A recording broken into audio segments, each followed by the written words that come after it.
ക്രെഡിറ്റിനെ കുറിച്ച് ഒരു തർക്കവുമില്ല. ഇന്നത്തെ യോഗം ഇത് ടീം വർക്കിന് കിട്ടിയ ഒരു അംഗീകാരമാണ്, പ്രവർത്തകർക്ക് കിട്ടിയ അംഗീകാരമാണ്. അതിനെയാണ് ഞങ്ങൾ നന്ദിയോടെ ഇന്നത്തെ യോഗത്തിൽ റെക്കോർഡ് ചെയ്തത്.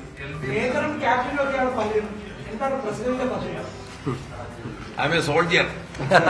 നേതാക്കളാണ് പറയുന്നത് ഇന്ന ആളുണ്ടായിരുന്നെങ്കിൽ കുറച്ചുകൂടി വലിയ വിജയം ഉണ്ടാകുമായിട്ടുണ്ട്. അല്ല, അതിനെല്ലാം മറികടന്നിട്ടാണ് അവിടുത്തെ ജനത ഞങ്ങൾക്ക് വോട്ട് ചെയ്തിട്ടുള്ളത്. അത് തീർച്ചയായിട്ടും ഒരു വലിയ രാഷ്ട്രീയ വിജയമാണ്, ഒരു പൊളിറ്റിക്കൽ സക്സസ് ആണ്. തീർത്തും രാഷ്ട്രീയ പോരാട്ടം, അതിൽ നൽകിയ വലിയ വിജയം. അതിന്റെ മാറ്റു കുറക്കാൻ വേറെ ഒന്നിനും കഴിയില്ല, ഒരു വാർത്തക്കും കഴിയില്ല. നിലമ്പൂർ വിജയത്തിന്റെ അലയൊലികൾ കോൺഗ്രസിൽ അങ്ങനെ കത്തിക്കയറുകയാണ്. ക്രെഡിറ്റിനെ ചൊല്ലി കോൺഗ്രസിൽ വിവിധ പദവികൾ സൃഷ്ടിക്കപ്പെട്ടു കഴിഞ്ഞു. അത് ക്യാപ്റ്റനും മേജറും കടന്ന് ഇന്ന് സോൾജിയറുമായി. ക്രെഡിറ്റ് ആർക്കും വേണ്ടെന്ന് പറയുമ്പോഴും അൻവറിനെ കാര്യമാക്കാതെ ആര്യാടൻ ഷൗക്കത്തിനെ മത്സരിപ്പിച്ച് വിജയിപ്പിച്ചതിന്റെ ആത്മവിശ്വാസത്തിലാണ് വി ഡി സതീശൻ ക്യാമ്പ്. അതേ ബിഗ് നോ ഇന്നും അൻവറിനോട് കോൺഗ്രസ് പറഞ്ഞു. അൻവർ വേണ്ടെന്ന് രാഷ്ട്രീയകാര്യ സമിതിയിലെ ഭൂരിപക്ഷ നിലപാടിന് പിന്തുണ കിട്ടി. അൻവറിന് വേണ്ടി കെ സുധാകരൻ മാത്രം രംഗത്ത് വന്ന കാഴ്ചയും ഇന്ന് കണ്ടു. അൻവറിനെ ചൊല്ലി ലീഗ് രണ്ട് തട്ടിലെന്നും പലവിധ പ്രസ്താവനകൾ കൊണ്ട് മനസ്സിലാവുകയുണ്ടായി. അതേസമയം അൻവർ ഘടകമായിരുന്ന CPM നിലപാടും ഇന്ന് പ്രധാനമായി. തങ്ങളുടെയും വോട്ട് അൻവർ നേടിയെന്ന CPM പ്രസ്താവന സന്തോഷത്തോടെയാണ് അൻവർ സ്വീകരിച്ചത്. അങ്ങനെ കോൺഗ്രസിലും CPMലും നിലമ്പൂർ ഉയർത്തിയ അലയൊലികൾ അങ്ങനെ ഇപ്പോഴും തുടരുകയാണ്. ഈ വിഷയം ചർച്ച ചെയ്യുന്നു പ്രൈം ഡിബേറ്റ്. സ്വാഗതം.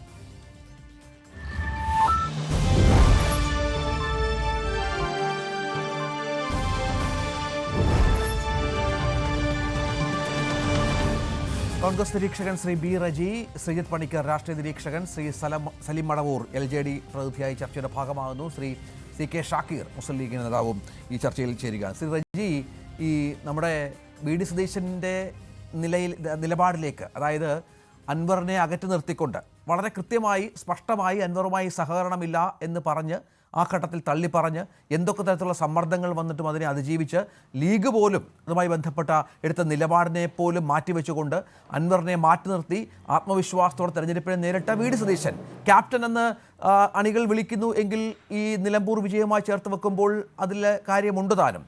സതീശൻ്റെ നിലപാടിലേക്ക് ഇന്നത്തെ രാഷ്ട്രീയകാര്യ സമിതി കഴിഞ്ഞപ്പോഴേക്കും ഏതാണ്ട് എല്ലാ നേതാക്കന്മാരും സുധാകരൻ ഒഴിച്ച് എത്തിയെന്ന് വേണമോ കരുതാൻ? തീർച്ചയായിട്ടും അതെ. അതായത് നിലമ്പൂർ UDF നൽകുന്ന ആത്മവിശ്വാസം എത്ര വലുതാണ് എന്നുള്ളത് നമ്മൾ ആലോചിക്കണം. കാരണം 9 വർഷമായി LDF സർക്കാർ ഒരു ഭരണ തുടർച്ചയിലാണ്.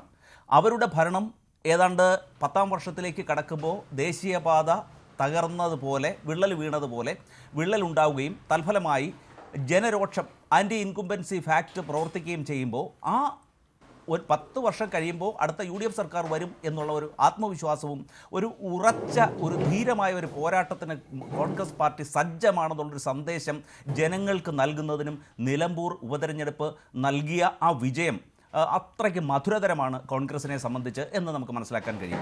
ഇവിടെ അൻവറിന് മുൻപിൽ വാതിലടച്ചത് അൻവറിൻ്റെ നിഷേധാത്മകമായ തെറ്റായ നിലപാടുകളുടെ ഭാഗമാണെന്ന് കൂടി നാം മനസ്സിലാക്കണം.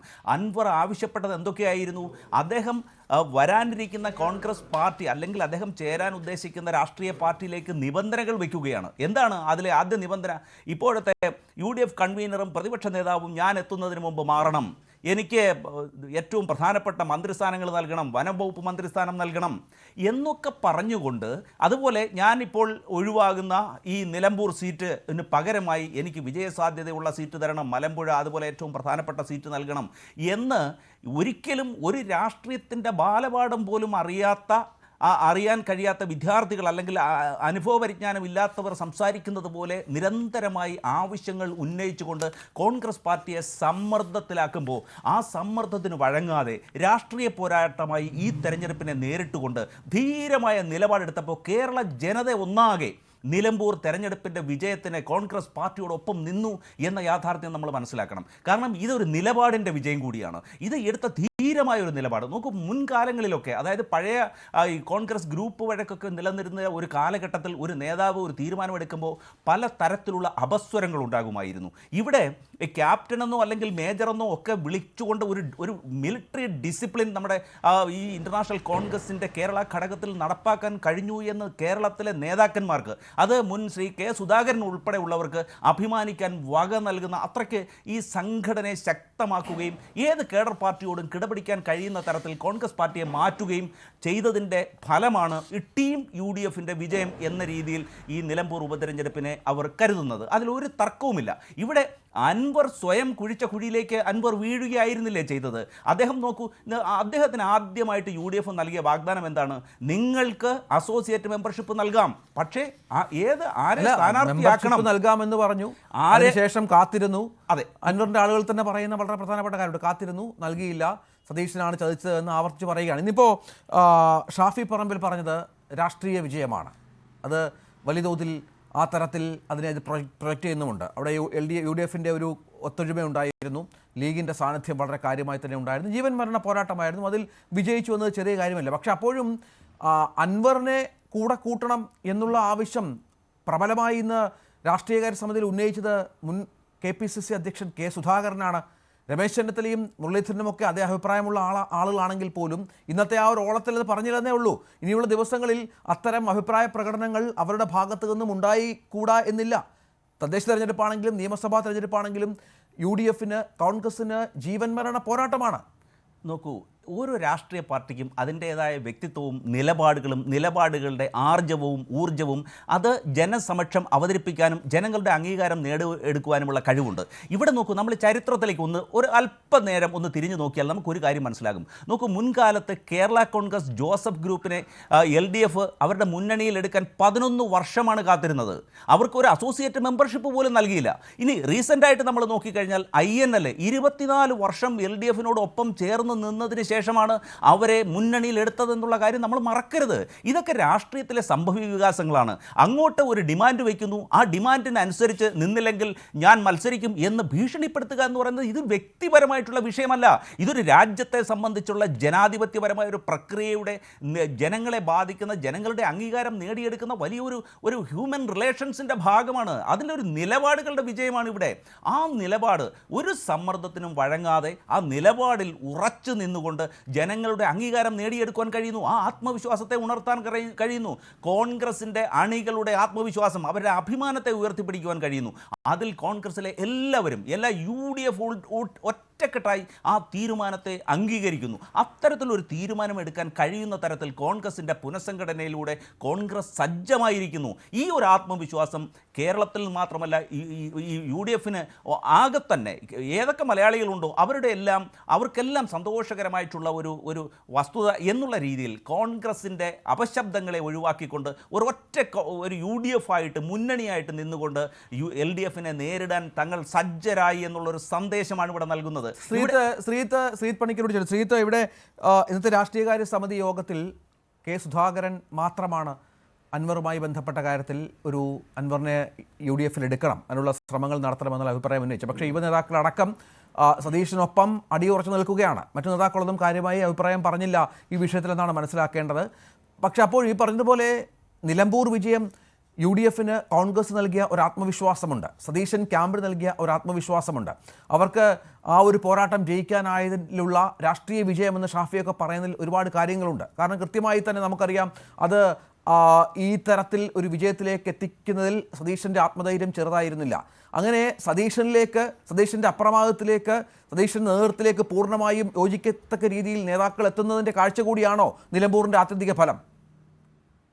തീർച്ചയായും നിലവിലത്തെ സാഹചര്യത്തിൽ അങ്ങനെ തന്നെയാണ് പറയേണ്ടത്. കാരണം വലിയ പ്രതിസന്ധികൾ ഉണ്ടായിരുന്ന ഒരു തെരഞ്ഞെടുപ്പാണ് കോൺഗ്രസിനെ സംബന്ധിച്ചിടത്തോളം.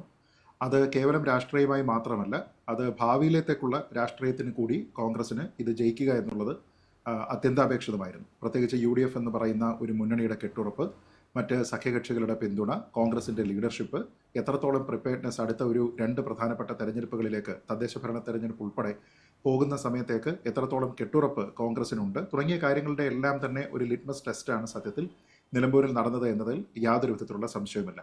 അപ്പോൾ ട്രഡീഷണലായിട്ട് നിലമ്പൂർ പോലെയുള്ള ഒരു മണ്ഡലത്തിൽ ഒരു 2-way ടൈ മാത്രമാണ് ഉണ്ടാകുന്നത്. BJPയുടെ ഒരു ഫാക്ടറായിട്ടുള്ള ഒരു പാർട്ടിയല്ല. അപ്പോൾ ആ ഒരു സാഹചര്യത്തിൽ നേരിട്ട് LDFുമായിട്ട് ഒരു മത്സരത്തിന് പോകുന്നു. അവിടെ LDFിൻ്റെ സാധ്യമായതിൽ ഏറ്റവും മികച്ച സ്ഥാനാർത്ഥിയെ തന്നെ അവർ കളത്തിലിറങ്ങുന്നു. അപ്പോൾ ആ സമയത്ത് ആ ഒരു പൊളിറ്റിക്കൽ ഫൈറ്റ് ജയിക്കുക എന്ന് പറയുന്നത് അവരെ സംബന്ധിച്ചിടത്തോളം ഏറ്റവും പ്രാധാന്യമുള്ള ഒരു കാര്യമാണ്. ആ സമയത്താണ് ആദ്യം തന്നെ ഇങ്ങനെ ഞാൻ സ്വയം ഒരു കാൻഡിഡേറ്റായിട്ട് ഓഫർ ചെയ്യില്ല എന്ന് പറഞ്ഞിരുന്ന ശ്രീ PV അൻവർ പല അഭിപ്രായ ഭിന്നതകളെയും തുറന്ന് അദ്ദേഹം തന്നെ ഒരു കാൻഡിഡേറ്റ് ആയിട്ട് അവിടെ വരുന്നത്. അപ്പോൾ അൻവർ ആരുടെ വോട്ടാണ് ചോർത്താൻ പോകുന്നത് എന്ന കാര്യത്തിൽ ആ സമയം മുതൽ തന്നെ രണ്ട് അഭിപ്രായങ്ങളുണ്ടായിരുന്നു. LDFന്റേതാണ് എന്നും, അതായത് പിണറായിസത്തിനെതിരായിട്ടുള്ള വോട്ടാണ് എന്നും, എന്നാൽ സതീശനിസത്തിനെതിരായിട്ടുള്ള വോട്ട് കൂടിയാണ്, അതുകൊണ്ട് കോൺഗ്രസിൽ നിന്നും ഒരു പറ്റം വോട്ട് അദ്ദേഹം അടർത്തി മാറ്റും എന്നും പറഞ്ഞിരുന്നു. പക്ഷേ എന്നിട്ട് പോലും ആ സ്വാധീനം ഒരു 20,000 വോട്ടുകളിലേക്ക് എത്തിയെങ്കിൽ പോലും 10,000-ന് മുകളിൽ വോട്ടിന്റെ മിന്നുന്ന ഭൂരിപക്ഷത്തിലാണ് അവിടെ കോൺഗ്രസ് ജയിച്ചിരിക്കുന്നത്. അപ്പോൾ ആ ഒരു സാഹചര്യം നമ്മൾ നോക്കിക്കഴിഞ്ഞാൽ LDFനെ മറികടക്കുക എന്നുള്ളത് മാത്രമല്ല, അൻവർ ഫാക്ടറിനെ കൂടി ന്യൂട്രലൈസ് ചെയ്യുക എന്നുള്ളതിന് അതിശക്തമായിട്ടുള്ള നേതൃത്വം അവിടെ നൽകിയിരിക്കുന്നത് ശ്രീ VD സതീശനാണ് എന്ന കാര്യത്തിൽ ഒരു തർക്കവും ഉണ്ടാകേണ്ടതില്ല. അപ്പോൾ അതിന് നമ്മൾ ക്യാപ്റ്റൻ എന്നോ മേജർ എന്നോ സോൾജിയർ എന്നോ എന്ത് പേരിട്ട് വിളിച്ചാലും അദ്ദേഹത്തിന്റെ നിശ്ചയദാർഢ്യമാണ് ആ തെരഞ്ഞെടുപ്പിൽ തെളിയിക്കപ്പെട്ടത് എന്നതിന് രണ്ടാമതൊന്നും ആലോചിക്കുക പോലും വേണ്ട. കാരണം അവിടെ കോൺഗ്രസിന് ഒരുപക്ഷെ കാര്യങ്ങളെ കൂടുതൽ ഏകപക്ഷീയമായി അവർക്ക് അനുകൂലമാക്കാമായിരുന്ന ഒരു ഘടകമെന്ന് പറയുന്നത് അൻവർ തന്നെയായിരുന്നു.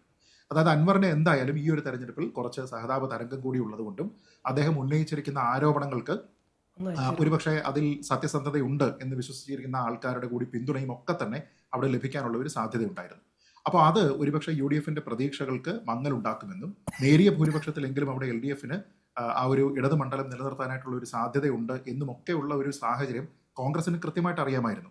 എങ്കിൽ പോലും നിലപാടിന്റെ അടിസ്ഥാനത്തിൽ മാത്രമാണ് കോൺഗ്രസ് ആ ഒരു തീരുമാനമെടുത്തത്. ആ തീരുമാനം ഏകപക്ഷീയമായി തന്നെ നമുക്ക് സതീശന്റെ ഭാഗത്ത് നിന്ന് എടുത്തിരിക്കുന്നതാണ് എന്ന് പറയുകയും ചെയ്യും. അപ്പോൾ അതിൽ അദ്ദേഹം അവിടെ ചെയ്തിരുന്ന എന്താണ്, വ്യക്തിപരമായിട്ടുള്ള ആരോപണങ്ങളൊക്കെ ഉണ്ട്. അദ്ദേഹത്തിനെതിരെ 180 കോടി രൂപയുടെ ആരോപണം എന്നൊക്കെ പറഞ്ഞ് നേരത്തെ പറഞ്ഞിരുന്നു. പക്ഷെ അതിന് പിന്നീട് അദ്ദേഹം ഖേദം പ്രകടിപ്പിക്കുകയും ചെയ്തതാണ് അൻവർ. അതിനപ്പുറത്തേക്ക് താൻ ഒരു മുന്നണിയിലേക്ക് അപേക്ഷ കൊടുത്തു വരുമ്പോൾ അവിടെയുള്ള കാര്യങ്ങളെ ഡിക്റ്റേറ്റ് ചെയ്യുന്നതിന് വേണ്ടിയിട്ട് അദ്ദേഹം തയ്യാറായി എന്നുള്ളത് ഒരു മുന്നണിക്കും, അന്തസ്സുള്ള അഭിമാനമുള്ള ഒരു മുന്നണിക്കും അംഗീകരിക്കാൻ കഴിയുന്ന ഒരു കാര്യമല്ല. ഈ വിരുന്ന് വരുന്നയാൾ വീട്ടുകാരനാവുക എന്ന് പറയുന്നത് തെറ്റായിട്ടുള്ള ഒരു പ്രവണതയാണ്. അപ്പോൾ അവിടെ UDFൽ തന്നെ കൂടി എടുക്കണം എന്ന് പറഞ്ഞുകൊണ്ട് അൻവർ ഒരു അപേക്ഷ കൊടുത്തിട്ടുണ്ടെങ്കിൽ അതിൽ എത്ര കാലത്തിനകം തീരുമാനമെടുക്കണമെന്ന് ഡിക്റ്റേറ്റ് ചെയ്യാൻ പോലും അൻവറിന് കഴിയില്ല. അൻവറിന് പരമാവധി റിക്വസ്റ്റ് ചെയ്യുകയാണ്. റിക്വസ്റ്റ് ചെയ്യുകയും ഡിക്റ്റേറ്റ് ചെയ്യുകയും രണ്ടാണ്. അപ്പോൾ അൻവറിന് അത് സ്പീഡപ്പ് ചെയ്യണം എന്നുള്ളത് ആവശ്യപ്പെടാം. അദ്ദേഹത്തിന് പല നേതാക്കന്മാരോടും പല ഘടകകക്ഷി നേതാക്കന്മാരോടും അത് ആവശ്യപ്പെടാം. പക്ഷേ അതെല്ലാം തന്നെ കോൺഗ്രസിന്റെ പ്രയോറിറ്റി എന്താണ് എന്നതിനനുസരിച്ച് മാത്രമാണ് തീരുമാനമെടുക്കേണ്ടത്. രണ്ടാമത് അവിടെ ഉണ്ടായിരുന്ന ഏറ്റവും പ്രധാനപ്പെട്ട കാര്യം അൻവർ പറഞ്ഞിരുന്നത് എന്താണ്, ആരായിരിക്കണം അവിടുത്തെ കോൺഗ്രസ് സ്ഥാനാർത്ഥി എന്നത് കൂടി അദ്ദേഹം പറഞ്ഞു. അപ്പൊ കേവലം നമുക്കറിയാലോ കോൺഗ്രസിന്റെ സ്ഥാനാർത്ഥിയെ നിർണ്ണയിക്കുന്നത് എങ്ങനെയാണ്. കോൺഗ്രസിന്റെ ഇവിടെയുള്ള പ്രധാനപ്പെട്ട നേതാക്കൾ തീരുമാനമെടുക്കുന്നു. സാധാരണഗതിയിൽ ഒരൊറ്റ പേര് മാത്രം അത് ഹൈക്കമാൻഡിലേക്ക് അയക്കുന്നു, അപ്രൂവൽ കിട്ടുന്നു, സ്ഥാനാർത്ഥിയാകുന്നു.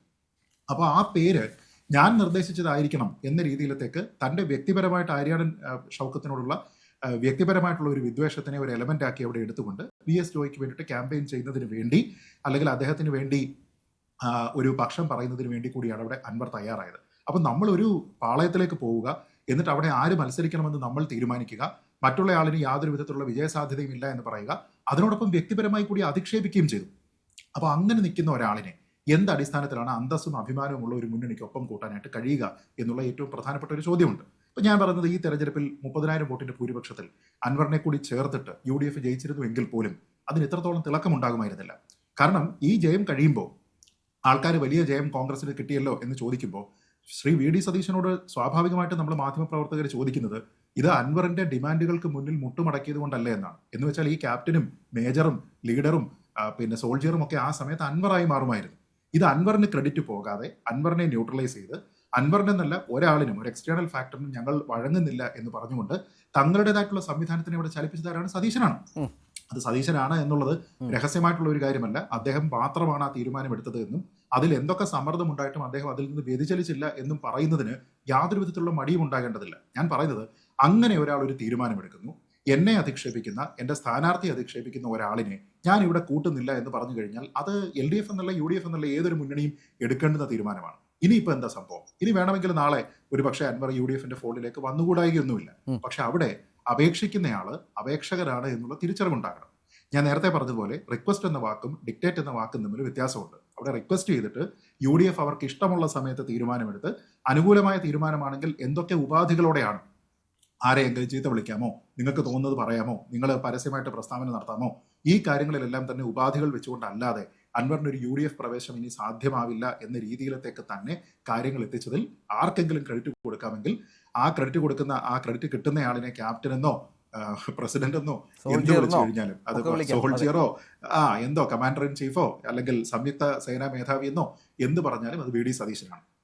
ആ കാര്യത്തിൽ ഒരു തർക്കവും ആർക്കും ഉണ്ടാകേണ്ടതില്ല എന്നാണ് ഞാൻ മനസ്സിലാക്കുന്നത്. ഷാക്കിർ, ഇവിടെ ലീഗിന്റെ നമുക്കറിയാം ആദ്യഘട്ടം മുതൽ അൻവറിനെ കൂടെ കൂട്ടണം എന്ന് പറഞ്ഞ പാർട്ടി നിരവധി നേതാക്കൾ ഇതുമായി ബന്ധപ്പെട്ട അഭിപ്രായ പ്രകടനം നടത്തിയിരുന്നു.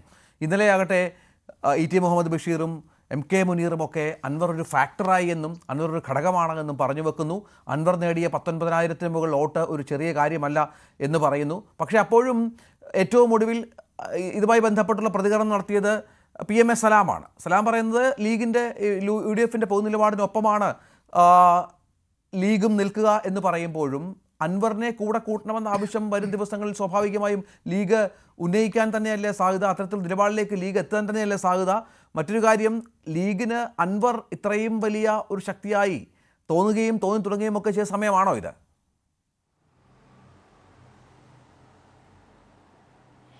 അല്ല, മുസ്ലിം ലീഗിൻ്റെ അഭിപ്രായം ജനറൽ സെക്രട്ടറി PMA സലാം സാഹിബ് പറഞ്ഞു. അത് തന്നെയാണ്. ഇത് UDF-ൻ്റെ മുമ്പിൽ ഈ വിഷയം വരുമ്പോൾ മുസ്ലിം ലീഗ് പാർട്ടി ആ കാര്യം പിന്നെ അവിടെ അഭിപ്രായം പറയും. നിങ്ങൾ നേരത്തെ ഇവരൊക്കെ പറഞ്ഞതുപോലെ അൻവർ എന്ന് പറയുന്നത് അവിടെ 9 വർഷക്കാലം LDF-ൻ്റെ MLA ആയി അവിടെ നിലമ്പൂരിൽ പ്രതിനിധാനം ചെയ്തയാൾ, അതിനു മുമ്പ് പലപ്പോഴുമായി LDF-നൊപ്പം നിന്നയാൾ. അദ്ദേഹം പിണറായി വിജയന്റെ ഈ ഭരണത്തിനെതിരെ പ്രതികരിച്ചുകൊണ്ട് രംഗത്ത് വരികയാണ്. അതാണ് ഇതിന്റെ കണ്ടന്റ്. അല്ലാതെ ഈ 9 വർഷമായി UDF-ഉം മുസ്ലിം ലീഗും കോൺഗ്രസും ഉയർത്തിയ ആരോപണങ്ങൾ ശരിവെച്ചുകൊണ്ട് അൻവർ രംഗത്ത് വരുന്നു. ആ വാദത്തിലാണ് നമ്മൾ യഥാർത്ഥത്തിൽ ഒരുമിച്ച് നിൽക്കുന്നത്. ഇപ്പോൾ നേരത്തെ ഇവർ പറഞ്ഞതുപോലെ അവിടെ നിലമ്പൂർ ഉപതെരഞ്ഞെടുപ്പുമായി ബന്ധപ്പെട്ടിട്ടുണ്ടായ ചർച്ചകൾ സ്വാഭാവികമായും ഒരു LDF-ൻ്റെ MLA രാജിവെച്ച് മറ്റൊരു മുന്നണിക്കൊപ്പം ചേരുക എന്നുള്ളത് അത് നമുക്ക് ജനാധിപത്യ സംവിധാനത്തിൽ ഒരു മോശപ്പെട്ട സംഗതിയല്ല. അദ്ദേഹത്തിന് അവിടെ സ്വാധീനമുണ്ട് എന്ന് ഈ തെരഞ്ഞെടുപ്പിൽ വ്യക്തമായി. മാത്രവുമല്ല, ഇക്കാര്യത്തിൽ മുസ്ലിം ലീഗിനെ സംബന്ധിച്ചിടത്തോളം ഇത് മുസ്ലിം ലീഗ് പാർട്ടിയിലേക്ക് വരുന്നൊരു ചർച്ചയല്ല, ഒരു മുന്നണിയിലേക്ക് ഒരു പുതിയ കക്ഷിയെ ഒരു പിന്നെ ആളുകളെ എടുക്കുന്ന ഒരു പിന്നെ പരിപാടിയാണ്. അപ്പോൾ അതുകൊണ്ട് തന്നെ ഒന്നാമത്തെ കക്ഷി ഇന്ത്യൻ നാഷണൽ കോൺഗ്രസ് ആണ്. കോൺഗ്രസ് അതുമായി ബന്ധപ്പെട്ട് അഭിപ്രായം പറഞ്ഞു. സ്വാഭാവികമായും മുന്നണി യോഗത്തിലോ മുന്നണിയുമായി ബന്ധപ്പെട്ട ചർച്ചയിലോ മുസ്ലിം ലീഗിനെതിരെ അഭിപ്രായം പറയും. അങ്ങനെയാണല്ലോ സ്വാഭാവികമായി. പിന്നെ വാർത്താമാധ്യമങ്ങളിൽ നടക്കുന്ന ചർച്ചകൾക്കൊക്കെ മറുപടി പറയുക എന്നുള്ളത് ഒരു എന്താ പറയുക, പലപ്പോഴും പലതും ഊഹാപോഹങ്ങളാണ്. ഇവിടെ നിങ്ങൾക്കറിയാം, നിങ്ങൾ ഇപ്പോൾ കോൺഗ്രസിൻ്റെ പട്ടാള ചിട്ട അല്ലെങ്കിൽ കുറച്ചുകൂടി സംഘടനാ സംവിധാനം വ്യവസ്ഥാപിതമായി വരുന്ന ഒരു പാർട്ടിയാണ് കോൺഗ്രസ്. എന്നാൽ അതേസമയം നിങ്ങൾ നോക്കൂ, ഇന്ന് MV ഗോവിന്ദൻ നടത്തിയ വാർത്താ സമ്മേളനത്തിൽ സഖാ വെളമരം കരീമും P രാജീവും എനിക്കെതിരെ പ്രതികരിച്ചിട്ടില്ല എന്നാണ് അദ്ദേഹം പറഞ്ഞിട്ടുള്ളത്. നമുക്കറിയാം, വാർത്താ മാധ്യമങ്ങൾ മുഴുവൻ റിപ്പോർട്ട് ചെയ്തു.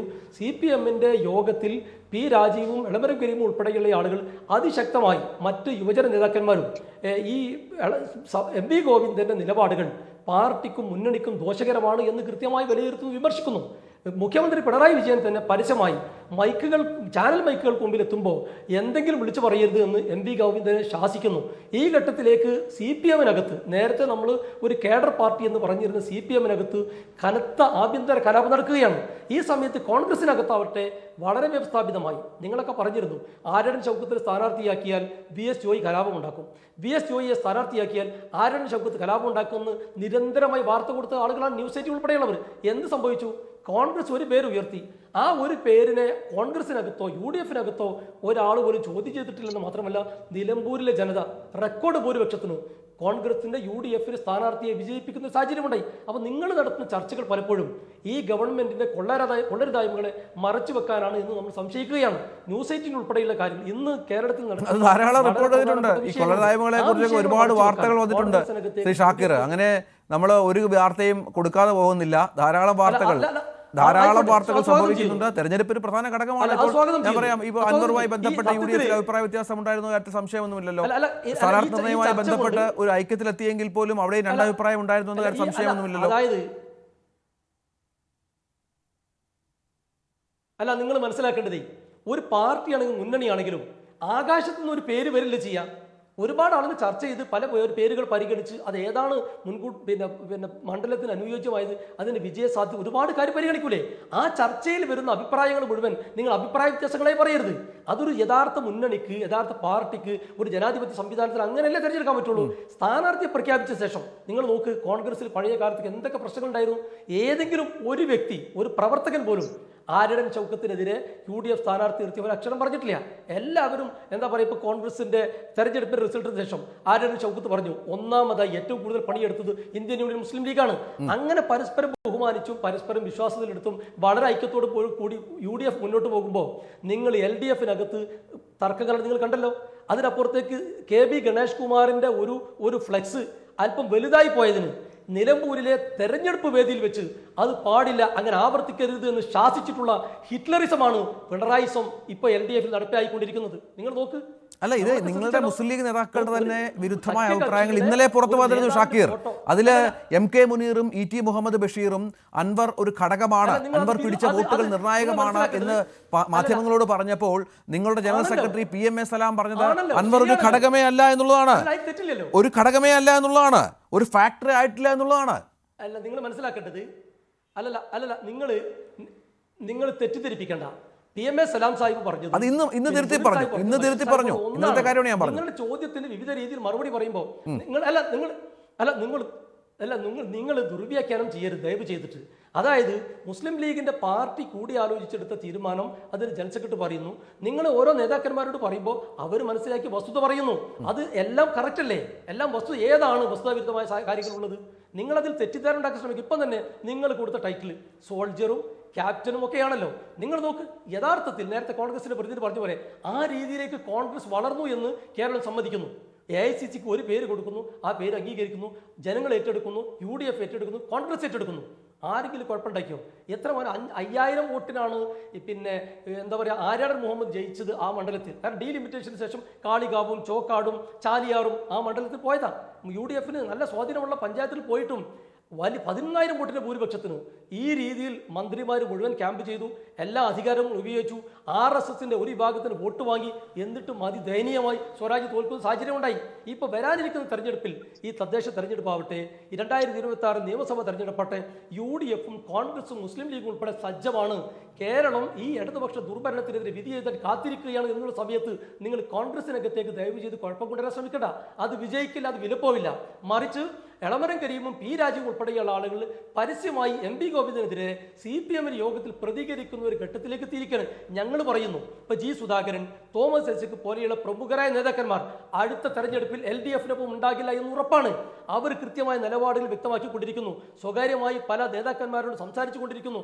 അവരെ പോലെയുള്ള മുതിർന്ന ആളുകളെ പിണറായിയും മരുമോനും ഉൾപ്പെടെ സൈഡാക്കിക്കൊണ്ടിരിക്കുന്നു. അപ്പൊ നിങ്ങൾ മനസ്സിലാക്കേണ്ടത് കോൺഗ്രസിനകത്തോ UDFനകത്തോ അല്ല പ്രശ്നം വരാനിരിക്കുന്നത്. വലിയ പൊട്ടിത്തെറിയുടെ വക്കീലാണ് LDF നിലനിൽക്കുന്നത്. ഈ പിണറായി വിജയന്റെ ഭരണത്തിന്റെ അഹങ്കാരത്തിൽ, ഇവരുടെ അധികാരത്തിന്റെ ഹുങ്കിൽ CPM സെക്രട്ടറിയെ പോലും വിരട്ടുന്ന, പരസ്യമായി ശാസിക്കുന്ന ഒരു ഘട്ടത്തിലേക്ക് പിണറായിസം മാറിയിരിക്കുകയാണ്. ആ പിണറായിസത്തിനെതിരെ, പോലീസിലെ സംഘർഷത്തിനെതിരെ രംഗത്ത് വന്നിട്ടുള്ള ഒരാളാണ് അൻവർ. ശരി. ശ്രീ സലീം മടവൂർ, ഈ പതിവിൽ കവിഞ്ഞ ഒരു ഐക്യം UDFൽ കണ്ട ഒരു തെരഞ്ഞെടുപ്പ് ശേഷമാണ്. തെരഞ്ഞെടുപ്പിന് ശേഷം, തെരഞ്ഞെടുപ്പ് കഴിഞ്ഞിട്ട് റിസൾട്ട് വന്ന് കുറേ കാലമായി. ഇപ്പോഴും ഇന്നും രാഷ്ട്രീയകാര്യ സമിതിയിൽ വളരെ കൃത്യമായി സതീഷിന് പിന്തുണ പ്രഖ്യാപിക്കുകയാണ് വലിയൊരു വിഭാഗം നേതാക്കൾ, യുവനേതാക്കളടക്കം ഒരുമിച്ച് നിൽക്കുകയാണ്. അപ്പോൾ ആ തരത്തിൽ ഒരു തെരഞ്ഞെടുപ്പുകളെ നേരിടാനുള്ള ഒരു രീതിയിലേക്ക് കോൺഗ്രസ്, UDF ഒക്കെ ആകത്തുകയായി എത്തിച്ചേർന്നു എന്നുള്ളതാണോ ഈ നിലമ്പൂർ തെരഞ്ഞെടുപ്പിന്റെ ഒരു ആത്യന്തിക ഫലം? അല്ല, UDFൽ ഒരു ഐക്യമൊന്നും ആരും പ്രതീക്ഷിക്കണം. കാരണം എന്താണെന്നറിയോ? UDFലെ നിലവിലുള്ള പ്രതിപക്ഷ നേതാവ് VD സതീശനാണ്. ശ്രീ ഉമ്മൻചാണ്ടിയുടെ വാക്കുകൾ അവിശ്വസിക്കേണ്ടതില്ലല്ലോ. അദ്ദേഹത്തിന്റെ കാലം സാക്ഷി എന്ന് പറയുന്ന ആത്മകഥയിൽ പറയുന്നു, MLA മാരുടെ ഭൂരിപക്ഷം കോൺഗ്രസിന്റെ ലീഡറായിട്ട് രമേശ് ചെന്നിത്തലക്കായിരുന്നു. അങ്ങനെ അല്ല വേണ്ടതെങ്കിൽ ആദ്യമേ പറയാമായിരുന്നു. വെറുതെ ആളുകളെ കൊണ്ട് ഒരു പേര് പറയിപ്പിച്ചു. അങ്ങനെ ഭൂരിപക്ഷം കിട്ടിയ ആളുടെ പേര് മാറ്റിയിട്ട് ഓടിയിളക്കിക്കൊണ്ടാണ് VD സതീശൻ താഴെ ഇറങ്ങിയിട്ട് ഇവിടെ പ്രതിപക്ഷ നേതാവാകുന്നത്. സത്യത്തിൽ MLA മാരുടെ ഭൂരിപക്ഷ പിന്തുണ, ഉമ്മൻചാണ്ടിയുടെ അടക്കം പിന്തുണ ശ്രീ രമേശ് ചെന്നിത്തലക്കായിരുന്നു. ആ ഒരു ധാർമ്മികതയ്ക്ക് നിരക്കാത്ത, ജനാധിപത്യത്തിന് നിരക്കാത്ത ഒരു പ്രവർത്തനം കോൺഗ്രസിന്റെ നിലവിലുള്ള നിയമസഭാ കക്ഷിക്കകത്തുണ്ട്. അവിടെ യഥാർത്ഥത്തിൽ ഭൂരിപക്ഷം കിട്ടിയ ആൾ, MLA മാരുടെ പിന്തുണയുണ്ടായിരുന്ന ആളെ മാറ്റി നിർത്തിയിട്ടാണ് VD സതീശനെ നേതാവാക്കുന്നത്. VD സതീശനോട് മറ്റുള്ള ആളുകൾക്ക് താല്പര്യം കുറയും. കാരണം ഉമ്മൻചാണ്ടിയുടെ തുടർ ഭരണത്തിന് എല്ലാവിധ തടസ്സങ്ങളും സൃഷ്ടിക്കാൻ ശ്രമിച്ചത് ഒരു മന്ത്രിസ്ഥാനം ലഭിക്കാത്തതിന്റെ പേരിൽ VD സതീശനാണ്. അദ്ദേഹം നിരന്തരമായി ഉമ്മൻചാണ്ടിയുടെ ഗവൺമെന്റിനെ ശല്യം ചെയ്തുകൊണ്ടിരുന്നു. അങ്ങനെയുള്ള ഒരാളാണ് ഇപ്പോൾ പ്രതിപക്ഷ നേതാവായി വന്നിരിക്കുന്നത്. അപ്പൊ ഇവര് തമ്മിൽ ഏറ്റുമുട്ടി VD സതീശനും ചെന്നിത്തലയും തർക്കമുണ്ടായി. ആ ഗ്യാപ്പിൽ മുഖ്യമന്ത്രിയാവാനാണ് KC വേണുഗോപാൽ ശ്രമിക്കുന്നത്. അപ്പൊ ഇവരൊരിക്കലും ഒരു ഐക്യത്തിലേക്ക് വരുമെന്നുള്ള പ്രതീക്ഷയൊന്നും എനിക്കില്ല. ഇവർ പരസ്പരം ഓരോരുത്തരും താനാണ് രാജാവ്, താനാണ് നേതാവ് എന്ന് ഓരോരുത്തരും വിശ്വസിക്കുന്നു. ഇപ്പൊ രമേശ് ചെന്നിത്തലയെ സംബന്ധിച്ചിടത്തോളം MLA മാർ പിന്തുണ കൊടുത്ത് ഭൂരിപക്ഷം കിട്ടിയ തന്നെ നേതാവാക്കിയാൽ മാത്രമേ അദ്ദേഹം പിന്മാറുള്ളൂ. കാരണം അതൊരു ധാർമ്മികമായ അദ്ദേഹത്തിന്റെ വശം ശരിയാണ്. കാരണം MLA മാർ ഭൂരിപക്ഷമുള്ള പിന്തുണ കൊടുക്കുന്ന ആളാണ് ലീഡർ ആവേണ്ടത്. അയാളെ മാറ്റിയിട്ടാണ് ഒരു മാനദണ്ഡവും ഇല്ലാതെ ആ പേരുകളൊക്കെ കളഞ്ഞുകൊണ്ട് VD സതീശനെ നേതാവായി പ്രഖ്യാപിക്കുന്നത്. എന്താ അദ്ദേഹം ചെയ്ത സേവനം? അദ്ദേഹം 5 വർഷക്കാലം നിയമസഭയിലെ പെർഫോമൻസ് നന്നായി എന്ന് പറയുന്നത്. എന്നാൽ അതിനു മുമ്പുള്ള 5 വർഷത്തെ പെർഫോമൻസ് എന്തായിരുന്നു? നിയമസഭയിൽ ഉമ്മൻചാണ്ടി മുഖ്യമന്ത്രി ആയിരിക്കുന്ന സമയത്ത് ആ ഗവൺമെന്റിന് എല്ലാ തലത്തിലും പ്രയാസങ്ങൾ സൃഷ്ടിച്ച ഒരു നേതാവാണ് VD സതീശൻ. അപ്പൊ ഇത് ഒരു തരത്തിലും കോൺഗ്രസിൽ ഈ പ്രശ്നം തീരുമെന്നുള്ള പ്രതീക്ഷയൊന്നും എനിക്കില്ല. പിന്നെ ഈ തെരഞ്ഞെടുപ്പിൽ സതീശൻ വന്നിട്ട് നേരത്തെ VV പ്രകാശിന് കിട്ടിയതിനേക്കാൾ 1000 വോട്ട് കുറവാണ് ഇത്തവണ കിട്ടിയത്. ശ്രീ PV അൻവർ തെരഞ്ഞെടുപ്പിൽ വിജയിക്കുന്ന വേളയിലാണ് കൂടുതൽ വോട്ട് കിട്ടുക. പ്രത്യേകിച്ച് കഴിഞ്ഞ തെരഞ്ഞെടുപ്പിൽ LDFന്റെ തരംഗമുണ്ടായപ്പോ PV അൻവറിന് കിട്ടിയ വോട്ട് PV അൻവറിനെതിരായിട്ട് പ്രകാശിന് കിട്ടിയ വോട്ട് അതിനേക്കാൾ 1000 വോട്ട് കുറവാണ് ഇത്തവണ. അപ്പോഴും 2 തവണ കൂടെ നിന്ന മണ്ഡലം കൈവിട്ടു പോയതിലുള്ള ആശങ്കയൊന്നും LDFിനില്ല. അല്ല, 2 തവണ നിന്നത് ഒരു സ്വതന്ത്രന്റെ സഹായത്തോടു കൂടിയാണ് അവിടെ ആ വിജയിച്ചത്. സ്വതന്ത്രൻ അംഗീകരിച്ചു, CPM അംഗീകരിച്ചു.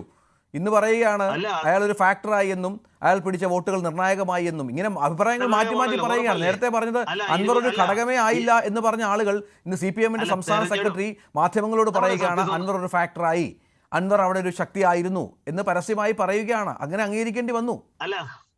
അല്ല തെരഞ്ഞെടുപ്പിന് മുമ്പ് അയാൾ ഒരു ഫാക്ടറാന്ന് പറഞ്ഞാലേ, ഞാൻ ചോദിക്കട്ടെ, തെരഞ്ഞെടുപ്പിന് മുമ്പേ ഒരു ഫാക്ടർ ആണ് എന്ന് പറഞ്ഞാൽ തെരഞ്ഞെടുപ്പിന് ബാധിക്കും. അപ്പൊ തെരഞ്ഞെടുപ്പ് കഴിഞ്ഞിട്ട് അതിന്റെ വോട്ട് വന്നപ്പോഴാണ് കാര്യങ്ങൾ ബോധ്യപ്പെട്ടത്.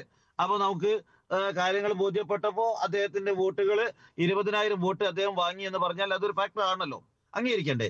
തെരഞ്ഞെടുപ്പിൽ വോട്ട് പിടിച്ചാൽ അത് അംഗീകരിക്കണ്ടേ? 20,000 വോട്ട് 19,600 വോട്ട് PV അൻവർ വാങ്ങിയാൽ അതേ ഒരു ഫാക്ടറാണ്. ആ നിയോജക മണ്ഡലത്തിൽ 20,000 വോട്ട് സ്വന്തമായിട്ട് വാങ്ങാൻ സാധിച്ചു എന്ന് പറയും വലിയ കാര്യം. പ്രത്യേകിച്ച് രാജിവെച്ചൊരു MLA വീണ്ടും മത്സരിക്കുമ്പോൾ അദ്ദേഹത്തിന് വാങ്ങാൻ കഴിയാതെ അത് നമുക്ക് അംഗീകരിക്കണ്ടേ? ജനാധിപത്യപരമായിട്ട് അംഗീകരിക്കണ്ടേ? നമ്മൾ തെരഞ്ഞെടുപ്പിന് മുമ്പുള്ള വിമർശനവും തെരഞ്ഞെടുപ്പിന് ശേഷം യാഥാർത്ഥ്യങ്ങൾ ഉൾക്കൊണ്ട് പറയുന്നത് രണ്ടായിരിക്കും. നേരത്തെ നിങ്ങൾ അങ്ങനെ പറഞ്ഞില്ല ഇങ്ങനെ പറഞ്ഞില്ല, അതിലൊന്നും അടിസ്ഥാനമില്ല. ഇപ്പൊ തെരഞ്ഞെടുപ്പ് കഴിഞ്ഞിരിക്കുന്നത് യാഥാർത്ഥ്യത്തിന് മുഖത്താണ് നമ്മൾ നിൽക്കുന്നത്. ശ്രീ PV അൻവർ 20,000 വോട്ട് വാങ്ങി. ആ 20,000 വോട്ടിൽ ഭൂരിഭാഗവും പ്രതിപക്ഷത്തിന്റെ വോട്ടാവാനുള്ള സാധ്യത കൂടെ. കാരണം അതേപോലെ UDFന്റെ വോട്ട് പിടിച്ചിരിക്കാം, ഇല്ലാന്ന് ഞാൻ പറയുന്നില്ല. കാരണം അവിടെ എല്ലാ MLA മാർ, യുവ MLA മാർ എല്ലാ തരം പ്രവർത്തനങ്ങളും അവിടെ നടത്തിയിട്ടാണ് അവർ തെരഞ്ഞെടുപ്പ് പ്രവർത്തനം നടത്തിയത്. എന്നാൽ കാല് വാരിയിട്ടും ആര്യാടൻ ഷൗക്കത്ത് കാല് വാരിയിട്ടും ഇതിനേക്കാൾ 1000 വോട്ട് കൂടുതൽ VV പ്രകാശ് വാങ്ങിയിട്ടുണ്ട്. എല്ലാവർക്കും അറിയാം ആര്യാടൻ ഷൗക്കത്തിന്റെ നേതൃത്വത്തിൽ കഴിഞ്ഞ തെരഞ്ഞെടുപ്പിൽ VV പ്രകാശിനെ കാല് വാരിയിട്ടുണ്ട്. അങ്ങനെ കാല് വാരിയിട്ടും വാങ്ങിയതിനേക്കാൾ 1000 വോട്ടാണ് കാടിളക്കിയ പ്രചരണം ഈ VD സതീശൻ എന്ന് പറയുന്ന ക്യാപ്റ്റൻ നടത്തിയ പ്രചരണത്തിൽ. UDFന്റെ ക്യാപ്റ്റൻ എന്ന് ഇപ്പോൾ ആളുകൾ വിളിക്കുന്ന ആ VD സതീശന്റെ നേതൃത്വത്തിൽ നടത്തിയ പ്രചരണത്തിൽ 1000 വോട്ട് കുറവാണ്, മറ്റതിനേക്കാൾ കുറവാണ്. അപ്പോ കാര്യങ്ങൾ കുറച്ചുകൂടെ സങ്കീർണമാണ്, കൂടുതൽ പഠന വിധേയമാക്കണം. അപ്പൊ അത് ഒരു നേതാവിന്റെ വിജയമായിട്ടോ അല്ലെ അതൊന്നും കാണുന്നില്ല. UDF അടുത്ത തെരഞ്ഞെടുപ്പിൽ ഒരു തരത്തിലും വിജയിക്കാൻ സാധ്യതയില്ലാത്ത രൂപത്തിലാണ് കാര്യങ്ങളുടെ കിടപ്പ്. ശ്രീ B. റജി, ഇന്ന് CPM സംസ്ഥാന സെക്രട്ടറി നടത്തിയ വാർത്താ സമ്മേളനത്തിലും പറയുന്നത് ജമാഅത്തെ ഇസ്ലാമിയുടെയും BJPയുടെയും വോട്ടുകൾ UDFന് കിട്ടി. എന്തൊക്കെ ന്യായങ്ങൾ പറഞ്ഞാലും ജയിച്ച ആളുകളാണ്. ജയിച്ച ആളുകൾക്ക് കൃത്യമായി തന്നെ അവർക്ക് അതിൻ്റെ ഒരു ആഹ്ലാദവും ആരവവുമുണ്ട്, അതിൻ്റെ ക്രെഡിറ്റ് എടുക്കാനുള്ള ആളുകളുണ്ട്. പക്ഷേ മറുവശത്ത് ഈ പറഞ്ഞതുപോലെ ചില കാരണങ്ങൾ ചൂണ്ടിക്കാട്ടുന്നത് ഈ പറഞ്ഞ ശ്രീ ഹലീം മടവൂർ പറഞ്ഞ വോട്ടുകളുടെ കുറവ് ഒന്ന്, മറ്റൊന്ന് ജമാഅത്തെ ഇസ്ലാമി പോലെ അകറ്റി നിർത്തണം എന്ന് പലപ്പോഴും UDF പറഞ്ഞ ആളുകളെ കൂടെ കൂട്ടി. ആ സമയത്തൊക്കെ ഉണ്ടായ കോലാഹലങ്ങളും വിപ്ലവങ്ങളൊക്കെ നമുക്കറിയാം. പക്ഷേ അത് പരസ്യമായി തള്ളാൻ ഒരാളും തയ്യാറായില്ല.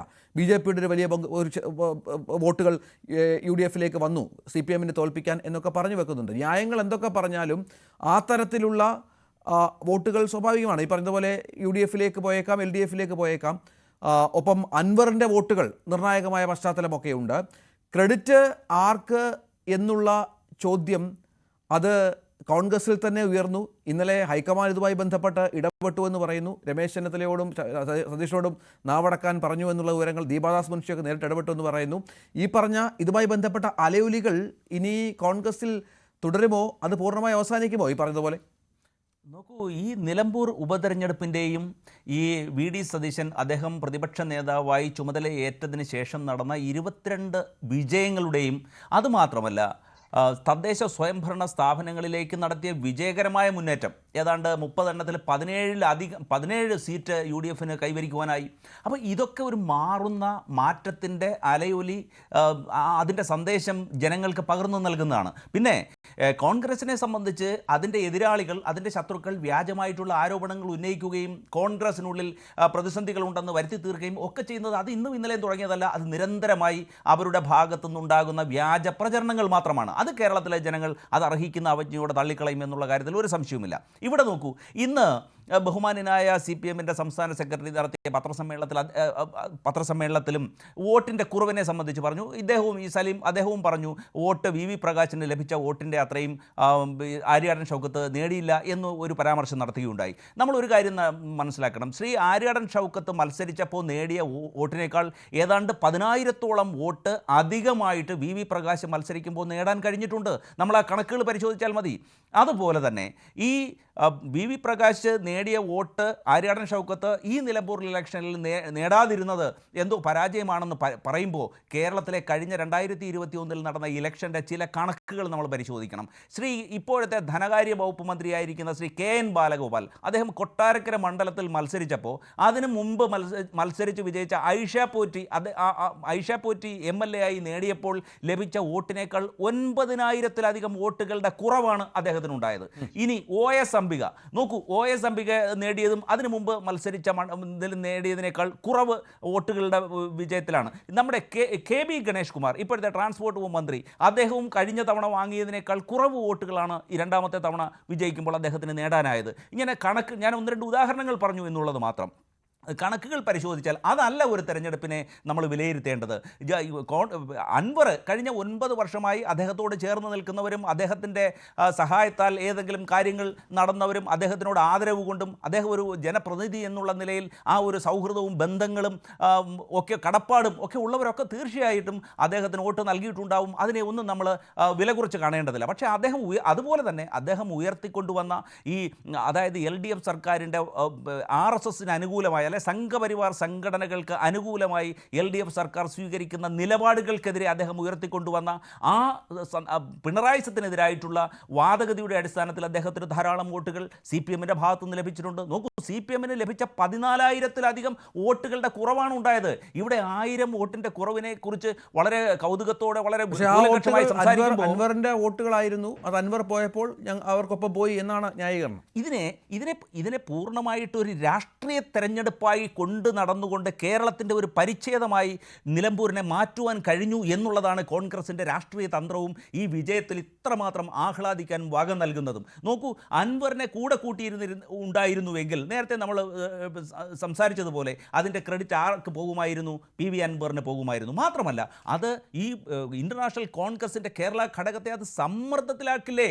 പണ്ട് നോക്കൂ, 2011-16 കാലഘട്ടത്തിൽ PC ജോർജ് അദ്ദേഹം UDFൻ്റെ ഭാഗമായി നിന്നുകൊണ്ട് അദ്ദേഹം ചീഫ് വിപ്പായി പ്രവർത്തിച്ചു. അദ്ദേഹം ആ മന്ത്രിസഭയ്ക്കും ആ മുന്നണിക്കും വരുത്തി തീർത്ത പ്രതിസന്ധികൾ നമുക്കെല്ലാം നമ്മുടെ ഓർമ്മയിൽ മായാതെ നിൽക്കുകയല്ലേ. അപ്പോൾ അത്തരത്തിൽ സമ്മർദ്ദങ്ങൾക്ക് വഴങ്ങുന്നത് നമുക്ക് അനുകൂലിക്കാൻ കഴിയുമോ? ഏതെങ്കിലും ആത്മാഭിമാനമുള്ള ഏതെങ്കിലും ഒരു രാഷ്ട്രീയ കക്ഷിക്ക് അത്തരത്തിലുള്ള അങ്ങ് ചക്രവാളം വരെ നീളുന്ന വലിയ നീണ്ട നിരയുമായി ആവശ്യങ്ങളുടെ ഒരു കുത്തൊഴുക്കുമായി ഒരു അവകാശം പോലെ ഒരു ജനാധിപത്യ പാർട്ടിയെ സമ്മർദ്ദത്തിലാക്കുമ്പോൾ ആ സമ്മർദ്ദത്തിന് മുമ്പിൽ ഞങ്ങളിത് അംഗീകരിക്കുന്നില്ല എന്ന് തൻ്റെയോടത്തോടെ പറയാനുള്ള ആർജവവും ആ ഒരു ആദർശ വിശുദ്ധിയും ആ ഒരു പ്രത്യയശാസ്ത്ര ധാർഷ്ട്യവും നിലപാടുകളിലുള്ള ആ ഒരു സ്ഥിരതയുമാണ് നാം എല്ലാവരും, അല്ലെങ്കിൽ കേരളത്തിലെ ജനങ്ങൾ ആ നിലപാടിനെയാണ് അംഗീകരിക്കുന്നത്. അതിൻ്റെ നന്ദി സൂചകമായിട്ടാണ് ആ ടീമിനെ നയിച്ച ക്യാപ്റ്റൻ എന്നും മേജർ എന്നും ഒക്കെ പറയുമ്പോഴും എത്ര അതിനെയൊക്കെ നമുക്ക് വേണമെങ്കിൽ ഒരു നർമ്മരസം കലർത്തി ഒരു ഒരു ലൈറ്റ് മൊമെൻ്റ് ആയിട്ട് എടുത്തുകൊണ്ട് അതിനെ നമുക്ക് പുഞ്ചിരിക്കാം. ഈ ക്യാപ്റ്റനും മേജറും സോൾജിയറും ഒക്കെ ഒരുമിച്ച് പോകണം, എന്നാലാണ് ഇനിയുള്ള തെരഞ്ഞെടുപ്പുകൾ നേടാനാവുക. പക്ഷേ ഇപ്പോൾ ഇന്നലെയൊക്കെ ആയി വരുന്ന കാര്യങ്ങൾ രമേശ് ചെന്നിത്തല തന്നെ പറയുകയാണ്, എന്നെ ആരും ക്യാപ്റ്റൻ എന്ന് വിളിച്ചിട്ടില്ല, ഞാൻ ഒരുപാട് തെരഞ്ഞെടുപ്പ് വിജയങ്ങൾ നേടിയ ഒരാളാണ്. ഇപ്പോൾ ഒരാളെ ഇങ്ങനെ ക്യാപ്റ്റൻ എന്ന് പറഞ്ഞ് കെട്ടിപ്പൊക്കി നടക്കുന്ന എന്തിനാണെന്നൊക്കെ പരസ്യമായി ചോദിക്കേണ്ട ഘട്ടത്തിൽ എവിടെയാണ് കോൺഗ്രസ് പാർട്ടി കടന്നു പോകുന്നത്? നോക്കൂ, രാഷ്ട്രീയക്കാരാണെന്ന് കരുതി ഈ നർമ്മരസവും സരസമായിട്ടുള്ള സംഭാഷണങ്ങളും അവർക്ക് പാടില്ലെന്നാണോ? നമുക്ക് ഇതൊക്കെ ഹ്യൂമൻ റിലേഷൻ്റെ ഭാഗമായി ഒരു ഹ്യൂമൻ സൈക്കോളജിയുടെയും ഹ്യൂമൻ റിലേഷൻസിൻ്റെയും ഒക്കെ ഭാഗമായി ഒരു ടീമിനെ നിയന്ത്രിക്കുമ്പോൾ ധാരാളം കാര്യങ്ങൾ നോക്കേണ്ടതുണ്ട്. ആ ടീമിനെ നയിക്കാനുള്ള കഴിവ് വേണം, ആർജവും വേണം. പല രീതിയിലാണ് ആ ഒരു അതിനെ ഒരു മിലിറ്ററിയുമായിട്ട് താരതമ്യം ചെയ്യുമ്പോൾ മിലിറ്ററിയുടെ ജനറൽ മുതൽ താഴെ സോൾജേഴ്സ് വരെ ഉണ്ട്. അതിനെ ഒരു ഡിസിപ്ലിൻ്റെ ഭാഗമായിട്ടാണ് അതിനെ നയിക്കുന്നത്. ഒരു ക്യാപ്റ്റൻ്റെ തീരുമാനം അല്ലെങ്കിൽ ഒരു മേജറിൻ്റെ നിർദ്ദേശാനുസരണം ആ എൻറ്റയർ സംവിധാനവും അത് പ്രവർത്തിക്കുമ്പോഴാണ് വിജയത്തിലേക്ക് എതിരാളിയെ നിഷ്പ്രഭമാക്കുവാൻ കഴിയുന്ന സാഹചര്യത്തിലേക്ക് നമ്മൾ എത്തുന്നത്. ഇവിടെ നോക്കൂ, ഈ കേരളത്തിൻ്റെ KPCC പ്രസിഡന്റിൻ്റെ ആ ആർജവുമുള്ള ആ കുലീനത്വമുള്ള വാക്കുകളൊന്ന് നോക്കൂ. അദ്ദേഹം പറയുന്നു, ഞാനൊരു സോൾജിയറാണ്. അത് കേരളത്തിലെ സാധാരണ വലിയ വിജയങ്ങൾ വിനയം കൊണ്ടുവരുമെന്ന് പറയുന്നതാണ് ആത്മവിശ്വാസം. അത് നൽകുന്ന ഒരു പ്രതീക്ഷ. അത് കോൺഗ്രസിന്റെ അണികൾക്ക് മാത്രമല്ല, ജനാധിപത്യ വിശ്വാസികൾക്ക്. നോക്കൂ, ജനാധിപത്യത്തെയും ഇന്ന് ഇത്രയും വെല്ലുവിളി നേരിടുന്ന ഒരു കാലഘട്ടത്തിലൂടെയാണ് നാം കടന്നു പോകുന്നത്. ഇന്ത്യയുടെ ഭരണഘടനയ്ക്ക് നേരെ അതിശക്തമായ വിമർശനങ്ങളും അതിനെ മാറ്റണമെന്നുള്ള ആവശ്യങ്ങളും പല കോണുകളിൽ നിന്ന്, സംഘപരിവാർ ശക്തികളിൽ നിന്നൊക്കെ ഉയർന്നു വരുന്ന ഒരു കാലഘട്ടത്തിൽ ഇന്ത്യയുടെ പ്രതീക്ഷ എന്ന് പറയുന്നത് ഇന്റർനാഷണൽ കോൺഗ്രസ് ആണ്. ഇന്ത്യയുടെ മതേതരത്വത്തെ നിലനിർത്തുവാൻ ഇന്റർനാഷണൽ കോൺഗ്രസിനെ കഴിയുന്നുള്ളൂ. ബഹുസ്വരതയെ നിലനിർത്തുവാൻ ഇന്റർനാഷണൽ കോൺഗ്രസിനാണ് കഴിയുന്നത്. അവിടെയാണ് നേരത്തെ ശ്രീ രഞ്ജിത്ത് പറഞ്ഞതുപോലെ ഈ ജമാഅത്തെ ഇസ്ലാമിയുടെ സഹകരണത്തെക്കുറിച്ച് പറയുന്നു. എത്ര വൈരുദ്ധ്യമാണ് മാർക്സിസ്റ്റ് കമ്മ്യൂണിസ്റ്റ് പാർട്ടിയുടെ നിലപാടെന്ന് ആലോചിച്ച് നോക്കൂ. എത്ര വർഷങ്ങളായി, എത്ര തവണകളായി ഈ ജമാഅത്തെ ഇസ്ലാമിയുടെ സഹകരണത്തോടെ വോട്ട് വാങ്ങി വിജയിച്ച ഈ മാർക്സിസ്റ്റ് കമ്മ്യൂണിസ്റ്റ് പാർട്ടിക്ക് ഈ സാധാരണ ജനങ്ങളോട് ഇത് പറയുമ്പോൾ, വിശദീകരിക്കുമ്പോൾ ജനങ്ങൾക്കും കൂടി ബോധ്യമാകേണ്ടത്. ശ്രീജിത്ത്, ഇത്ര വിനയാന്വിതരായ നേതാക്കന്മാർ കോൺഗ്രസ് പാർട്ടിയിൽ അപൂർവമാണ്. ഇപ്പോൾ ആളുകൾക്ക് ഈ വലിയ വിനയം കൊണ്ടുവന്നു, ജനങ്ങളുടെ പൂർണ്ണമായ ദാസന്മാരായി ഇവരൊക്കെ മാറി എന്നാണോ മനസ്സിലാക്കേണ്ടത്? ശ്രീ രഞ്ജിത്ത്, ഈ വിനയം നമ്മൾ അളക്കേണ്ടത് ഇപ്പോഴല്ല. വിനയം നമ്മൾ അളക്കേണ്ടത് അടുത്ത തെരഞ്ഞെടുപ്പിൽ സപ്പോസ് കോൺഗ്രസിന് ഒരു മജോറിറ്റി കിട്ടിയെന്ന് കരുതിക്കോളൂ. സർക്കാർ രൂപീകരിക്കാനുള്ള 72 സീറ്റ് കോൺഗ്രസിന് കിട്ടിക്കഴിഞ്ഞാൽ ആ സമയത്ത് ആരൊക്കെ വിനയാന്വിതരാകും എന്നുള്ളതാണ് നമ്മൾ അറിയേണ്ടത്. അതല്ലാതെ ഈ സമയത്ത് വിനയം കാണിക്കുന്നത് കൊണ്ട് ഒരു പ്രയോജനവുമില്ല. ഇപ്പോൾ ഇവിടെ നമ്മൾ പറഞ്ഞു, സോൾജിയർ ഉണ്ട്, അതേപോലെ തന്നെ അതിന് മുകളിലായിട്ടൊരു ക്യാപ്റ്റൻ ഉണ്ട്, ക്യാപ്റ്റന് മുകളിൽ മേജറുണ്ട്. ഇപ്പോൾ നിലവിൽ പല വിഷയങ്ങളിലും ഈ 3 പേർക്കും 3 അഭിപ്രായമാണ്. സത്യത്തിൽ ഇതിൽ ഫുഡ് സോൾജിയേഴ്സ് ആയിട്ടുള്ള ആൾക്കാർ, ഈ താഴെ തട്ടിൽ പ്രവർത്തിക്കുന്ന ആൾക്കാർ, അവർക്ക് കൃത്യമായ നിർദ്ദേശം നൽകി ഒരു തീരുമാനമെടുത്ത് നടപ്പാക്കിയ ക്യാപ്റ്റനുമാണ് നിലവിലത്തെ സാഹചര്യത്തിൽ നിലമ്പൂർ വിജയത്തിന്റെ ക്രെഡിറ്റ് അർഹിക്കുന്നത്. അപ്പോൾ നമ്മൾ അവരെ ക്യാപ്റ്റൻ എന്ന് വിളിച്ചാലും മറ്റെന്ത് പേര് വിളിച്ചു കഴിഞ്ഞാലും അവരാണത് കൂടുതൽ അർഹിക്കുന്നത്. മറ്റുള്ള ആൾക്കാർക്ക് അത് യോഗ്യതയില്ല എന്നല്ല. പക്ഷേ ഞാൻ പറയുന്നത് അവിടുത്തെ ഒരു ഡിസൈസീവ് ഫാക്ടർ എന്ന് പറയുന്നത് VD സതീശന്റെ തീരുമാനമായിരുന്നു. കാരണം VD സതീശൻ ആ ഒരു തീരുമാനം എടുത്തിരുന്നില്ല എങ്കിൽ ഇപ്പോൾ നമ്മൾ ഈ പറയുന്ന മുസ്ലിം ലീഗിന്റെയോ അല്ലെങ്കിൽ രമേശ് ചെന്നിത്തലയുടെയോ അല്ലെങ്കിൽ മറ്റാരുടെയെങ്കിലുമോ ഉള്ള സമ്മർദ്ദത്തിന് വിധേയനായിട്ട് K സുധാകരന്റെയോ എന്നിട്ട് അവസാനം അവിടെ അൻവറിനെ ഉൾക്കൊള്ളാനായിട്ട് തീരുമാനിച്ചിരുന്നുവെങ്കിൽ, അതാണ് ഞാൻ നേരത്തെ പറഞ്ഞത്, 30,000 വോട്ടിന് ജയിച്ചിരുന്നെങ്കിലും അതിന്റെ ക്രെഡിറ്റ് മുഴുവനും അൻവർ അടിച്ചുകൊണ്ട് പോയേനെ. അപ്പൊ ക്യാപ്റ്റൻ അൻവർ ആയേനെ. ക്യാപ്റ്റനും മേജറും സോൾജിയറും എല്ലാം അൻവറായി മാറുന്ന ഒരു സാഹചര്യത്തിൽ നിന്ന് കോൺഗ്രസിനെ രക്ഷിച്ച് കോൺഗ്രസിൽ ഇന്ന് മേജർ എന്ന് ക്ലെയിം ചെയ്യാനും ക്യാപ്റ്റൻ എന്ന് ക്ലെയിം ചെയ്യാനും എന്നെ ക്യാപ്റ്റൻ എന്ന് വിളിച്ചില്ല എന്ന് ക്ലെയിം ചെയ്യാനും ഞാനൊരു വെറും സോൾജിയർ ആണ് എന്ന് പറയാനും ആൾക്കാരെ വിനയാന്വിതരാകാനായിട്ട് പഠിപ്പിച്ചത് VD സതീശന്റെ ആ ഒരൊറ്റ തീരുമാനമാണ്. ഇത് സത്യത്തിൽ കോൺഗ്രസിന് ഒരു പുതു ഊർജ്ജം നൽകിയിട്ടുണ്ട് എന്ന കാര്യത്തിൽ തർക്കമില്ല. കാരണം നമ്മൾ വിചാരിച്ചാൽ നമ്മളോട് ബാർഗെയിൻ ചെയ്യാൻ വരുന്ന ആൾക്കാരോട് നമ്മൾ വഴങ്ങാതിരുന്നാൽ നമുക്ക് അനുകൂലമായിട്ടുള്ള ഒരു ഭരണവിരുദ്ധ വികാരം ഉൾപ്പെടെ ഇവിടെ നിലനിൽക്കുന്നുണ്ട് എന്ന രീതിയിലത്തേക്കുള്ള ഒരു വിശ്വാസം കോൺഗ്രസിന്റെ അണികളിലൊക്കെ തന്നെ കൊണ്ടുവരുന്നതിന് ഇവർക്ക് സാധിക്കുന്നുണ്ട്. അപ്പൊ ഇതിന്റെ പ്രശ്നം, ഇതിൽ പല ആൾക്കാരെ അങ്ങോട്ടും ഇങ്ങോട്ടും ടാർഗറ്റ് ചെയ്തുകൊണ്ടിരിക്കുക. നമ്മൾ സാധാരണ വിശ്വസിക്കുന്നത് എന്താണ്? ഇപ്പോൾ ഓപ്പറേഷൻ സിന്ദൂർ, സൈന്യം ഒറ്റയ്ക്കല്ലേ നിൽക്കുക, പൊളിറ്റിക്കൽ എസ്റ്റാബ്ലിഷ്മെന്റ് അതിനോടൊപ്പമല്ലേ നിൽക്കുക. പലപ്പോഴും പൊളിറ്റിക്കൽ എസ്റ്റാബ്ലിഷ്മെന്റ് സൈന്യത്തിന് അവരുടെ തീരുമാനമെടുക്കാം എന്നല്ലേ പറഞ്ഞിട്ടുള്ളത്. ഉചിതമായ സമയവും സാഹചര്യവും എല്ലാം നിങ്ങൾക്ക് തീരുമാനിക്കാം, ഏത് മാർഗത്തിൽ അറ്റാക്ക് ചെയ്യണം എന്ന് തീരുമാനിക്കാം എന്നല്ലേ പറഞ്ഞത്. പക്ഷെ നിലവിൽ ഇത് നമ്മൾ ഈ പുറത്ത് ഈ വിനയാന്വിതരായിട്ടുള്ള നേതാക്കന്മാരെ കാണുമ്പോഴും അകത്ത് it's still A divided house.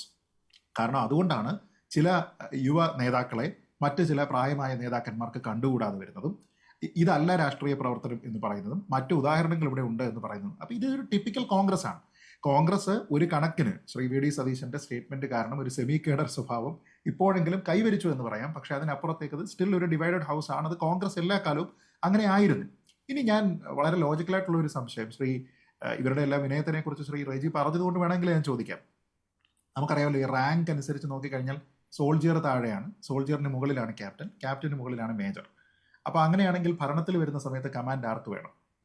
അതെ, അതാണ് ലളിതമായ ക്യാപ്റ്റനാണോ ചോദ്യം. മേജർ ക്യാപ്റ്റൻ ആണോ ആണോ കമാൻഡർ ആകുന്നത്, മേജർ ആണോ കമാൻഡർ ആകുന്നത് എന്നുള്ള നിസ്സാരമായ ചോദ്യമാണ്. അപ്പൊ അവിടെ സീനിയോറിറ്റി ഉണ്ടാവില്ല. അപ്പൊ പറയുന്നത് ഞാൻ വെറും ക്യാപ്റ്റൻ അല്ല, അതെ. ഞാൻ എന്റെ ചീഫ് ഓഫ് ആർമി സ്റ്റാഫ് ആണെന്നൊക്കെ പറഞ്ഞിട്ട് ആൾക്കാർ ക്ലെയിം ചെയ്യുന്ന സാഹചര്യം ഉണ്ട്. അതുകൊണ്ടാണ് ഞാൻ പറഞ്ഞത് അനുകൂലമായിട്ടുള്ള ഒരു റിസൾട്ട് ഒരു വർഷത്തിനപ്പുറം ഉണ്ടാവുകയും ആ സമയത്ത് ഇവരുടെയൊക്കെ വിനയത്തിന് നമ്മൾ അളക്കുന്നതിന് വേണ്ടിയിട്ടുള്ള ഒരു സ്കെയിൽ കൊണ്ടുവരികയും ചെയ്താൽ നമുക്കറിയാം. നമ്മൾ ഈ പഴയ സിനിമയില് ശ്രീനിവാസൻ പറയുന്ന, എനിക്ക് ഒന്ന് വടക്ക് നോക്കിയന്ത്രമല്ല നാടോടിക്കാറ്റിലോ മറ്റോ ആണ് പറയുന്ന ഒരു ഡയലോഗുണ്ട്, വിഖ്യാതമായിട്ടുള്ള ഒരു ഡയലോഗാണ്, ഇതിന്റെ ചാട്ടം എങ്ങോട്ടാണെന്ന് എനിക്ക് മനസ്സിലായത്. അപ്പൊ ഈ നേതാക്കന്മാരോടെല്ലാം, ഈ ക്യാപ്റ്റൻ ആണെന്നും ക്യാപ്റ്റൻ ആയില്ലെന്നും മേജറായി എന്ന് പറയുന്ന ആൾക്കാരോട് കോൺഗ്രസ് പ്രവർത്തകരുൾപ്പെടെ നാട്ടുകാരുൾപ്പെടെ പറയുന്നത് ഇപ്പോൾ ഇതാണ്: ഒരു വർഷം കഴിഞ്ഞ് നിങ്ങൾ എന്ത് ചാട്ടമാണ് ചാടാൻ ഉദ്ദേശിക്കുന്നത് എന്നതിനെക്കുറിച്ച് നമുക്കറിയാം എന്നാണ്. അപ്പൊ അത് അത്രത്തോളം എക്സ്പോസ് ചെയ്യേണ്ടുന്ന ഒരു ഘടകം, ഒരു സാഹചര്യം ഇപ്പോഴും ആയിട്ടില്ല. അതിനു മുമ്പ് വലിയൊരു കടമ്പ തദ്ദേശ ഭരണ തെരഞ്ഞെടുപ്പുമായി ബന്ധപ്പെട്ടവിടെ ഉണ്ട്. ഒരുപക്ഷെ ഈ നിലമ്പൂർ പരാജയത്തിനെ മറികടക്കുന്നതിന് വേണ്ടിയിട്ട് അവരുടെ ഫുൾ സന്നാഹത്തിനെ കേരളമൊട്ടാകെ കാസർഗോഡ് മുതൽ തിരുവനന്തപുരം വരെ ചലിപ്പിച്ച് തദ്ദേശ ഭരണത്തിൽ എല്ലായ്പ്പോഴുമുള്ള ഒരു അഡ്വാൻറ്റേജിനെ ഉപയോഗിക്കാനായിട്ട് LDF അവിടെ ഒരുപക്ഷെ സാധിച്ചുകൂടായികയില്ല. അങ്ങനെയാണെങ്കിൽ അത് അവർക്ക് ഒരുപക്ഷെ ഇപ്പോൾ റിന്യൂഡ് വിഗർ എങ്ങനെയാണോ കോൺഗ്രസിന് കിട്ടിയത്, അത് LDF പ്രവർത്തകർക്ക് കിട്ടാനുള്ള ഒരു സാധ്യതയുമുണ്ട്. അപ്പോൾ ആ ഒരു സമയത്ത് അത് വരികയും കുറച്ചുകൂടി വെൽഫെയർ ഓറിയന്റഡ് ആയിട്ടുള്ള നയങ്ങളും കാര്യങ്ങളും ഒക്കെ കൊണ്ടുവരികയും വളരെ സൗമ്യനായിട്ട് പെരുമാറുന്ന രീതിയിലത്തേക്ക് ശ്രീ പിണറായി വിജയൻ മാറുകയും ഒക്കെ ചെയ്തു കഴിഞ്ഞാൽ ഒരു തേർഡ് ഗവൺമെന്റ് ഉണ്ടായിക്കൂടായികയൊന്നുമില്ല. അപ്പൊ അതുകൊണ്ട് ഇപ്പൊ കോൺഗ്രസിന് കിട്ടിയിരിക്കുന്നത് ഒരു ഹോപ്പാണ്. അതായത് ഞങ്ങൾ ഒന്നിച്ച് നിന്ന് കഴിഞ്ഞാൽ വേണമെങ്കിൽ ദാവീദിന് ഗോലിയാത്തിനെ വീഴ്ത്താം എന്നുള്ള ഒരു ചിന്തയാണ്. അപ്പൊ അത് ഈ ഒരു സമയത്ത് കോംപ്ലസന്റ് ആയതുകൊണ്ട്, വിനയം കൂടുതൽ നടിച്ചത് കൊണ്ട്, ആഭ്യന്തരമായിട്ട് കലഹിച്ചൊരു ഡിവൈഡഡ് ഹൗസ് ആയി നിന്നതുകൊണ്ട് കോൺഗ്രസിന് ഗുണമൊന്നുമില്ല. അതിനെ സ്റ്റെപ്പ് അപ്പ് ചെയ്തിട്ട് അവിടേക്ക് എത്തിക്കുന്നതിന് വേണ്ടി ഈ ഒരു ഐക്യം ഉണ്ടാവുക എന്നുള്ളതാണ്. ആ ഐക്യം ഒരു ജയം കഴിഞ്ഞതിന് ശേഷം നമ്മൾ ഈ പറയത്തില്ലേ, സീസറിനുള്ളത് സീസറിനും ദൈവത്തിനുള്ളത് ദൈവത്തിനും എന്ന് പറയുന്നത് പോലെ ഇന്നയാളിൻ്റെത് ഇന്നയാളിൻ്റെ ഗുണമാണ് എങ്കിൽ അത് അയാളുടേതാണ് എന്ന് പറയുന്നതിന് ആരും തന്നെ മടിക്കേണ്ടതില്ല എന്നാണ് ഞാൻ പറയുന്നത്. അതല്ല എങ്കിൽ ഈ രീതിയിലത്തേക്കുള്ള പടലപ്പിടക്കങ്ങൾ കോൺഗ്രസിന് സ്ഥിരമായിട്ട് കോൺഗ്രസിന്റെ ജന്മം മുതലുള്ള കാര്യം എല്ലായ്പ്പോഴും തുടരുമെന്ന് മാത്രമേ പറയാം. CK ഷക്കീർ, ഇവിടെ നമുക്കറിയാം ഒന്നാമത്തെ പാർട്ടി കോൺഗ്രസ് ആണെങ്കിലും വളരെ പ്രധാനപ്പെട്ട പങ്ക് വഹിക്കാനുള്ളത് ലീഗാണ്. നിലമ്പൂർ വിജയത്തിന് ഒരുപാട് തരത്തിലുള്ള പ്രവർത്തനങ്ങൾ പൂർണ്ണമായും കോൺഗ്രസിനൊപ്പം UDF-നൊപ്പം ഒറ്റക്കെട്ടായി എന്നത്. ഇന്നിപ്പോൾ മുരളീധരൻ പറഞ്ഞത് ഒറ്റക്കെട്ടായി വേണ്ട, ചിലപ്പോൾ ഘട്ടം കഴിഞ്ഞു പോകും എന്നൊക്കെയുള്ള പരാമർശങ്ങളൊക്കെ ഉണ്ടായി നമുക്ക് വിവരങ്ങൾ കിട്ടുന്നുണ്ട്. ഇവിടെ കോൺഗ്രസിലെ ഇപ്പോഴത്തെ ഐക്യം, പുറത്തെങ്കിലും ഈ കാണുന്ന ഐക്യം ചില അസ്വാരസ്യങ്ങളൊക്കെ ഉള്ളിൽ പുകയുന്നുണ്ട് എങ്കിൽ പോലും അത് ലീഗിനും പ്രതീക്ഷ നൽകുന്നതാണോ? ഈ പറഞ്ഞതുപോലെ തദ്ദേശ തെരഞ്ഞെടുപ്പിലൊക്കെ ഈ ഐക്യത്തോടെ ഒറ്റക്കെട്ടോടെ കോൺഗ്രസ് മുന്നോട്ട് പോകുമെന്നുള്ള പ്രതീക്ഷ അത് ഈ നിലമ്പൂർ തെരഞ്ഞെടുപ്പിന് ശേഷം ഉണ്ടാകുന്നുണ്ടോ? തീർച്ചയായിട്ടും നമുക്ക് ബോധ്യമായല്ലോ നിലമ്പൂർ ഉപതെരഞ്ഞെടുപ്പ്. അതുപോലെ ഈ പിണറായി സർക്കാരിൻ്റെ സമയത്ത് 4 ഉപതെരഞ്ഞെടുപ്പ് വന്നില്ലേ?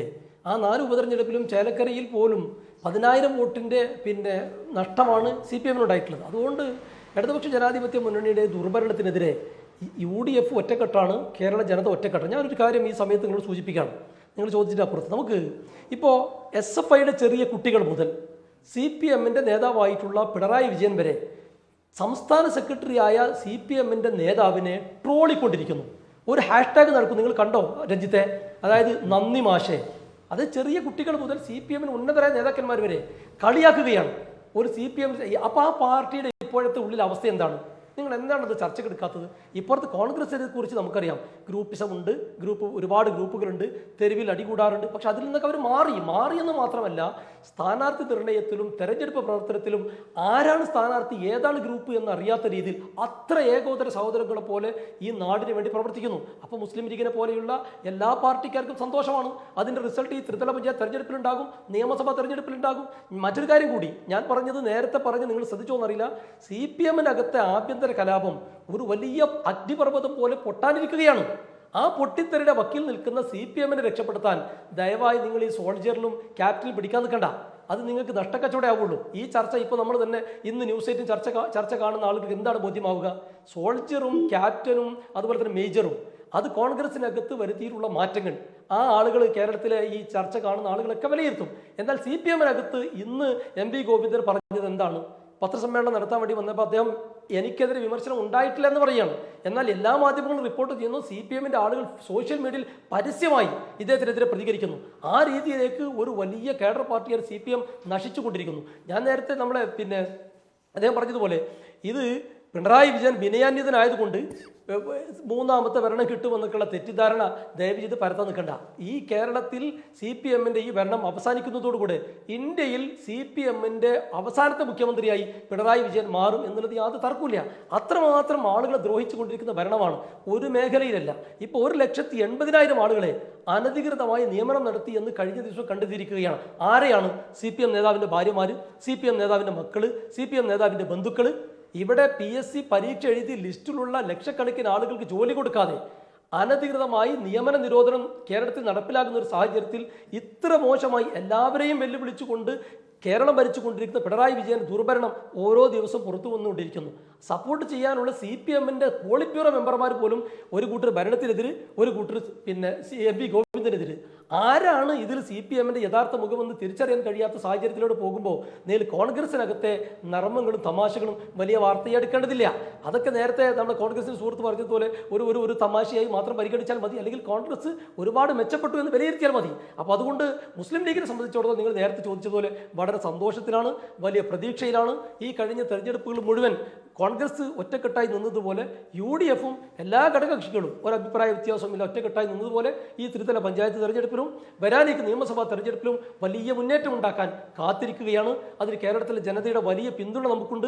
ഈ ദുർഭരണത്തിനെതിരെ പ്രതികരിക്കാനുള്ള CPM-ന്റെ LDF-ന്റെ ഒരുപാട് ആളുകൾ, ഞാൻ നേരത്തെ പറഞ്ഞതുപോലെ G. സുധാകരൻ, തോമസ് ഐസക് പോലെയുള്ള ആളുകളൊക്കെ LDF-നൊപ്പമോ CPM-നൊപ്പമോ ഉണ്ടാവാൻ സാധ്യതയില്ല എന്നുള്ള ഈ പറഞ്ഞതുപോലെ പതിവില്ലാത്ത ഒരു ആത്മവിശ്വാസം, പതിവിൽ കവിഞ്ഞ ഒരു ഐക്യമൊക്കെ എന്തായാലും ഈ നിലമ്പൂരിലടക്കം ഈ സതീശൻ പ്രതിപക്ഷ നേതാവായതിനു ശേഷം പാർട്ടിയുടെ തലപ്പത്തിന് ശേഷം ഉണ്ടായ പല ഉപതെരഞ്ഞെടുപ്പുകൾ നമ്മൾ കണ്ടതാണ്. അതിപ്പോൾ പാലക്കാടായാലും ഒക്കെ വളരെ പ്രധാനമായി പ്രകടമായ ഒന്നാണ്. നിലമ്പൂരിലും വളരെ കൃത്യമായ രാഷ്ട്രീയ വോട്ടുകൾ നേടി രാഷ്ട്രീയ വിജയം നേടിയ പശ്ചാത്തലമുണ്ട്. ഈ ഐക്യം ഈ തരത്തിൽ തുടർന്നു പോകും എന്നുള്ള പ്രതീക്ഷയിലും മറ്റുമാണ് ലീഗിനെ പോലെയുള്ള ഘടകകക്ഷികളും. അപ്പോൾ സ്വാഭാവികമായിട്ടും അവർക്ക് നമുക്കറിയാം ഭരണമില്ലാതെ ഇനി മുന്നോട്ട് പോവുക എന്നുള്ളത് ആത്മഹത്യാപരമാണ്. സ്വാഭാവികമായും അത് സംഭവിക്കുകയാണ്. മറുവശത്താകട്ടെ നിരവധി ഭരണവിരുദ്ധ വികാരം നിലമ്പൂരിൽ ആഞ്ഞടിച്ചു എന്ന് CPI തന്നെ പറഞ്ഞൊരു പശ്ചാത്തലം കൂടിയുണ്ട്. മറ്റു ചില പാർട്ടികൾ മുന്നണി മാറാൻ പോകുന്നുവെന്ന വിവരങ്ങളൊക്കെ ആ തരത്തിൽ വാർത്തകളായി പുറത്തുവരുന്ന പശ്ചാത്തലമുണ്ട്. അങ്ങനെ കാര്യങ്ങൾ LDF-നൊട്ടും സുഖകരമല്ല, പ്രത്യേകിച്ചും ഈ ഐക്യം അവർക്കുണ്ടാക്കുന്ന ഗുണങ്ങൾ കൂടി കാണുമ്പോൾ. അതെ, രണ്ട് കാര്യങ്ങൾ.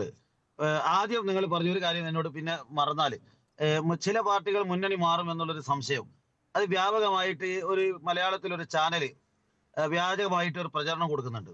RJD മുന്നണി മാറും. RJD മുന്നണി മാറാൻ പോകുന്നില്ല. RJD ഇടതുപക്ഷ ജനാധിപത്യ മുന്നണിയിൽ പ്രവർത്തിക്കുന്ന ഒരു ഘടകകക്ഷിയാണ്. ഒരു തരത്തിലും മുന്നണി മാറ്റത്തെക്കുറിച്ച് ഒരു തലത്തിലും ഇന്നേ വരെ ചർച്ച നടന്നിട്ടില്ല. വ്യാജമായ വാർത്ത ഉണ്ടാക്കിക്കൊണ്ട് ആളുകളെ തെറ്റിദ്ധരിപ്പിച്ച് എന്നിട്ട് ചാനലിന് റേറ്റിംഗ് ഉണ്ടാക്കാൻ വേണ്ടി നടത്തുന്ന ഒരു വ്യായാമമാണ് അവർ നടത്തിക്കൊണ്ടിരിക്കുന്നത്. ഇതൊക്കെ ജനങ്ങൾക്കറിയാം. അത്തരം വാർത്തകൾക്ക് ആളുകൾ ഒരു വിശ്വാസവും കൊടുക്കുന്നില്ല. അത് ഞങ്ങൾ പുച്ഛിച്ചു തള്ളുകയാണ്. ഞങ്ങൾ ഇടതുപക്ഷ ജനാധിപത്യ മുന്നണിയുടെ ഒരു ഘടകകക്ഷിയാണ്, ആത്മാർത്ഥമായി പ്രവർത്തിക്കുന്ന പാർട്ടിയാണ്.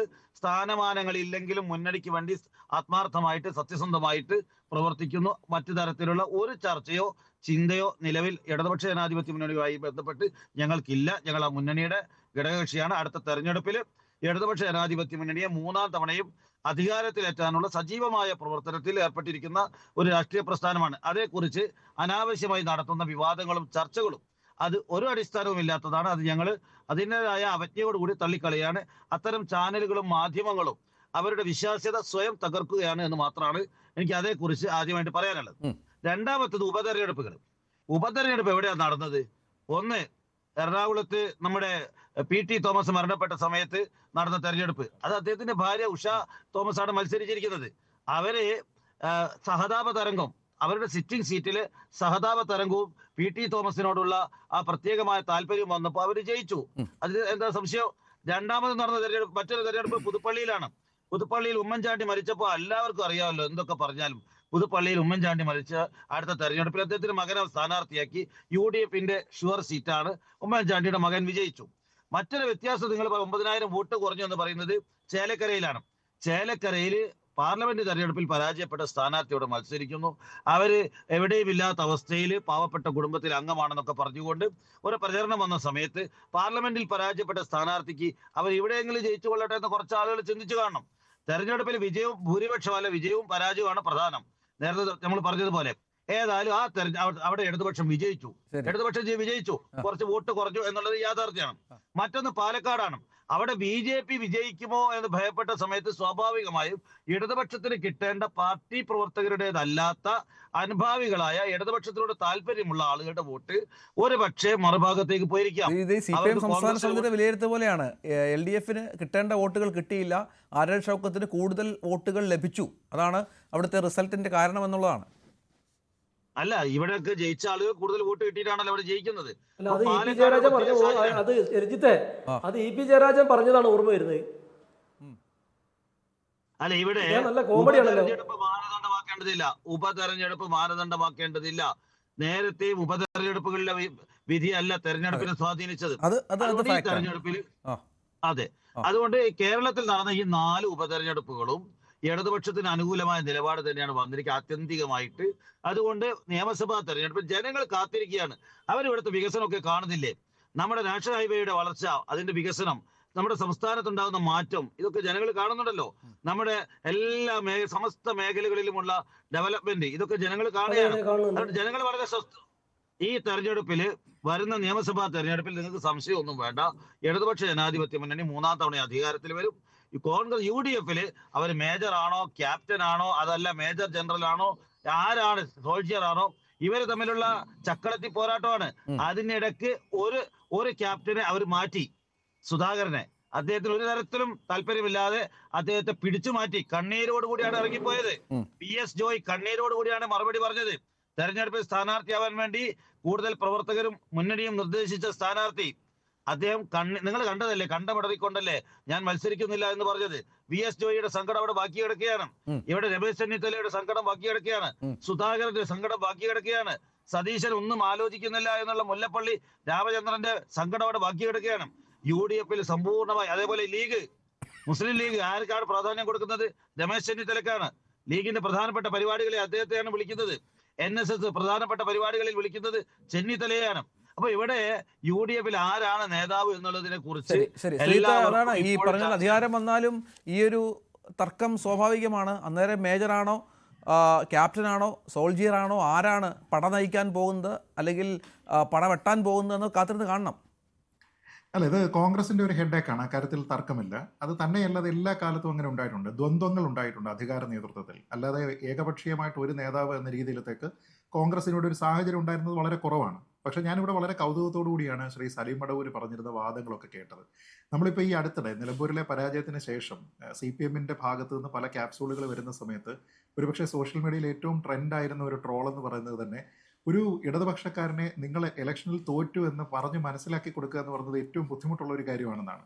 ഇവിടെ ശ്രീ സലീം മടവൂർ നോക്കൂ, ഈ പറയുന്ന എല്ലാ ഉപതെരഞ്ഞെടുപ്പുകളുടെയും റിസൾട്ട് എടുത്തിട്ട് ഓരോന്നിനും ഓരോ കാരണം പറഞ്ഞുകൊണ്ടിരിക്കുകയാണ്. അതായത് ഇന്ന കാരണം ഉള്ളത് കൊണ്ട് അവിടെ കോൺഗ്രസിന് ജയിക്കാൻ പറ്റി, പാലക്കാട്ട് ഒരു കാരണം, തൃക്കാക്കരയിലും അതേപോലെ പുതുപ്പള്ളിയിലും ചേർത്തൊരു കാരണം, നിലമ്പൂരിലൊരു കാരണം. ഞാൻ ചോദിക്കുന്നത്, എവിടെയെങ്കിലും നിങ്ങൾ അല്ലാതെ പരാജയപ്പെട്ടിട്ടുണ്ടോ? ജനങ്ങൾക്ക് നിങ്ങളെ വേണ്ടാഞ്ഞിട്ട്, നിങ്ങളുടെ നയത്തിനെ തള്ളിക്കളഞ്ഞതുകൊണ്ട് ഏതെങ്കിലും ഒരു മണ്ഡലത്തിൽ അങ്ങനെ തോറ്റിട്ടുണ്ടോ? ഈ 140 മണ്ഡലങ്ങളിൽ പറഞ്ഞു കഴിഞ്ഞാലും, ഉപതെരഞ്ഞെടുപ്പാണെങ്കിലും അല്ലാത്ത തെരഞ്ഞെടുപ്പാണെങ്കിലും, പ്രിയപ്പെട്ട സലീം മടവൂർ, എല്ലാ ഇടതുപക്ഷക്കാരും എല്ലായ്പ്പോഴും പറഞ്ഞ ഇതേ ന്യായമാണ്. അതായത് സാധാരണഗതിയിൽ വോട്ടങ്ങ് നടക്കുകയായിരുന്നെങ്കിൽ ഞങ്ങളാണ് ജയിക്കേണ്ടത്, പക്ഷെ ഇന്ന കാരണങ്ങളുണ്ടായിരുന്നു. ഈ എല്ലാ മണ്ഡലങ്ങളിലും ഇങ്ങനെ എന്തെങ്കിലും കാരണങ്ങളുണ്ടാവും. ഇപ്പൊ നിലമ്പൂരിൽ തന്നെ പറഞ്ഞത് എന്താ ഒന്ന് ആലോചിച്ച് നോക്കൂ. ഏറ്റവും അവസാനം പറഞ്ഞിരിക്കുന്നത്, എനിക്ക് അഭിമാനമുണ്ട്, ഒരൊറ്റ വർഗീയവാദിയുടെ വോട്ട് പോലും ഞാൻ വാങ്ങിയില്ല എന്ന് ശ്രീ M സ്വരാജ് പറയുകയാണ്. പക്ഷെ ഒരു കൈ കിടക്കുന്നതെന്ന് പറഞ്ഞ PDPയുടെ തോളിലാണ്, മറ്റേ കൈ കിടക്കുന്നത് ഹിന്ദു മഹാസഭയുടെ തോളിലാണ്. എങ്ങനെയത് പറയാൻ കഴിയുക? നമ്മളോടൊപ്പം നിൽക്കുന്ന സമയത്ത് ഇവരെല്ലാവരും നല്ലവരാണ്, നമ്മുടെ അപ്പുറത്തേക്ക് പോകുന്ന സമയത്ത് ഇവരെല്ലാവരും വർഗീയവാദിയാകും. ഇപ്പൊ അവിടെ നിൽക്കുന്ന ഏതെങ്കിലും ഒരു വർഗീയവാദി എന്റെ കൂടെ വന്നു നിന്ന് കഴിഞ്ഞാൽ ഉടനെ തന്നെ അവനിങ്ങനെ പെട്ടെന്ന് അവന്റെ എല്ലാ കളങ്കങ്ങളും മായച്ചു കളഞ്ഞതിന് ശേഷം എന്റെ ദിവ്യപ്രകാശത്തിൽ അവൻ പെട്ടെന്ന് പുണ്യാളനായി മാറും എന്ന രീതിയിലത്തേക്കൊക്കെ പറഞ്ഞു കഴിഞ്ഞാൽ അതൊരു ശരിയായ രാഷ്ട്രീയ പ്രവർത്തനമാണെന്ന് എനിക്ക് തോന്നുന്നില്ല. തോറ്റാൽ തോറ്റു എന്ന് പറയുന്നതാണ് ശരിയായ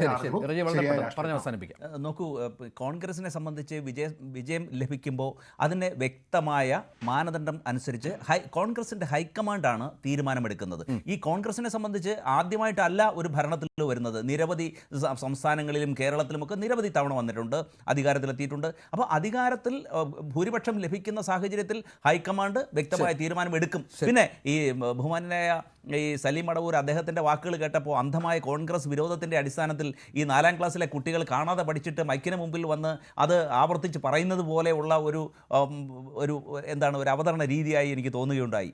അതുകൂടി ഞാൻ ശരി നന്ദി ശ്രീ സലീം മടവൂർ, ശ്രീ ശ്രീജിത്ത് പണിക്കർ, ശ്രീ റജി, ഒപ്പം ശ്രീ ഷക്കീർ ഈ ചർച്ചയിൽ പങ്കെടുത്തതിന്. ക്രെഡിറ്റ് അടിക്കാൻ UDF-ൽ നിലമ്പൂരിന്റെ ക്രെഡിറ്റ് അടിക്കാൻ കോൺഗ്രസിൽ തർക്കമോ എന്നുള്ളൊരു ചോദ്യം.